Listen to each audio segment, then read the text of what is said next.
In South Florida, appearances are everything. Sunny skies, smiling families, perfect homes. But beneath all the calm and beauty, even the most polished lives have blemishes they would rather keep secret.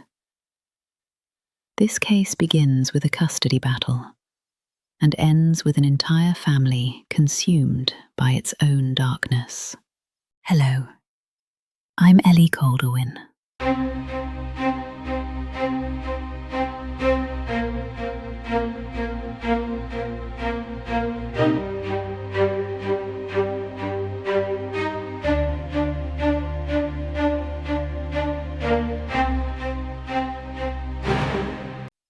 This story begins with a man named Dan Markel, a brilliant, respected, and admired law professor at Florida State University, who had made a name for himself. He was well known for his writing, his intellect, and his devotion to his two young children. But behind that professional success was turmoil. Dan had married Wendy Adelson, also a lawyer and academic from a wealthy South Florida family. The pair got married in 2006 and moved to Tallahassee, Florida, where Dan had accepted a position as a law professor at Florida State University. Shortly after, Wendy also joined the faculty working at the Florida State University Law School, and later shifting her focus to legal clinics and writing.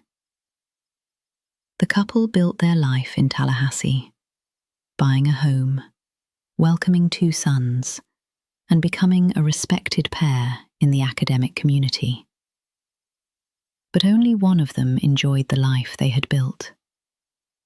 While Tallahassee was Dan's dream because it offered him professional stability, for Wendy, it was isolating. Her parents and brother lived nearly 7 hours away in South Florida, and she often confided in friends that she wanted to move back closer to them. The resulting tension from Wendy's desire to leave Tallahassee versus Dan's determination to stay became the first crack in their marriage. In 2013, after 7 years of marriage, they divorced. What followed was one of the most bitter custody battles the Tallahassee courts had ever seen. Wendy, sticking to her desire to move closer to her family, wanted to take the children with her. Dan refused. The judge sided with Dan, ordering that the boys remain in Tallahassee.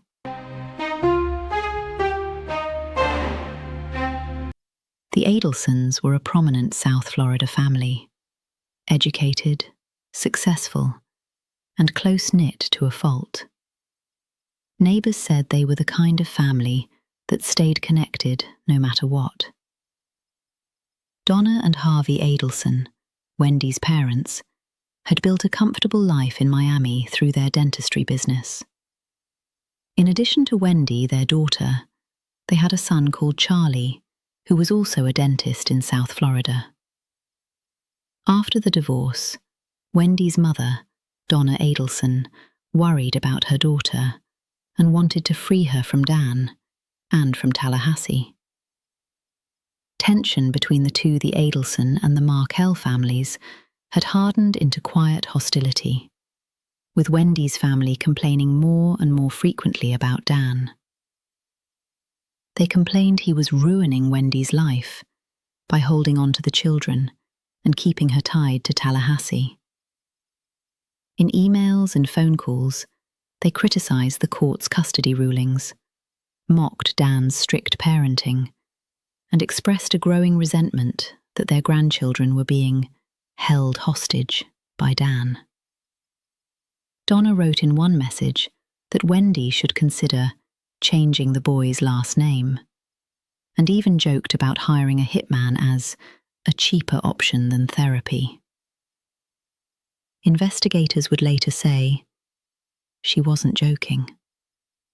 On July 18, 2014, Dan Markel left the gym and drove home.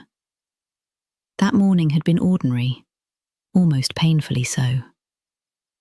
He dropped the kids off at daycare, made a few phone calls about his latest law review article, and headed to the gym. Friends later recalled he seemed upbeat, even relaxed, unaware that a rented silver Prius was quietly following his every move. The men inside had driven hundreds of miles from Miami with a single purpose. As Dan pulled into his driveway, they watched, waited, and struck. A neighbor reported hearing 2 shots. Dan never made it out alive. Police found him slumped in his car seat, the engine still running. He had been shot in the head at point-blank range. Within hours, the law professor was gone. His death sent shockwaves through the academic community. Who could want a law professor dead? For years, the investigation wound through layers of lies and family secrets. From the beginning, detectives knew it wasn't random. There were no signs of robbery, no forced entry, no theft. Whoever killed Dan Markel had come for one reason: to end his life. The silver Prius that had been following Dan's car that morning was picked up by surveillance cameras. Investigators traced the rental back to Miami, more than 450 miles away. Soon, phone tower data showed calls bouncing from Miami to Tallahassee and back again, all on the day of the murder. Those pings led to the names of 2 men, Sigfredo Garcia and Luis Rivera, both known members of a Miami street gang. Rivera was already in prison on unrelated charges, and when confronted, he cracked. He admitted the 2 men had been hired to kill Markel, and that the order came from a woman called Catherine, the girlfriend of Charlie Adelson, Wendy's brother. That revelation opened a web of phone calls, bank transfers, and coded messages. There were payments disguised as dental checks, conversations about buying a TV. Prosecutors would later argue that TV was a code word for the hit. Then came the most chilling evidence of all: secret recordings. In 2016, the FBI wired an informant, Catherine's ex-boyfriend, and arranged a chance encounter with Charlie Adelson at a Miami restaurant. In the recording, Charlie laughed and said, "If they had any evidence, we'd already be in handcuffs." Charlie Adelson was arrested in 2022, and from there, the dominoes began to fall.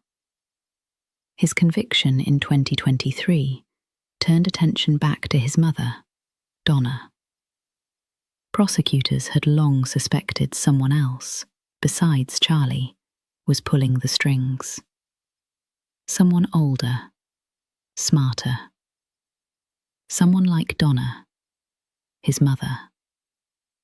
In one recorded conversation, Charlie and his mother discussed a bump in the road. Investigators said bump was code for the murder investigation. Donna even joked about planting fake evidence to frame someone else. Investigators discovered that she'd helped funnel money to Catherine after the murder, and had even researched countries without extradition treaties shortly before her arrest. And then came the final nail in the coffin. In November 2023, police intercepted Donna at the airport as she prepared to board a one-way flight to Vietnam. She carried large sums of cash and jewelry, and, as prosecutors later said, The unmistakable look of someone who knew the truth was catching up. After nearly a decade, the conspiracy that began as whispers in family phone calls was fully exposed. The plot to kill Dan Markel wasn't the work of strangers. It was crafted by the people who once called him family.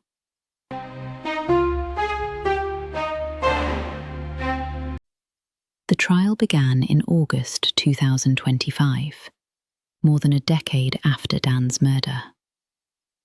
The prosecution's case was meticulous. Messages, bank transfers, witness testimony, and recordings that tied Donna to the conspiracy. The defense argued she was merely a concerned mother, manipulated by her son and misunderstood by the state. But the jury didn't buy it.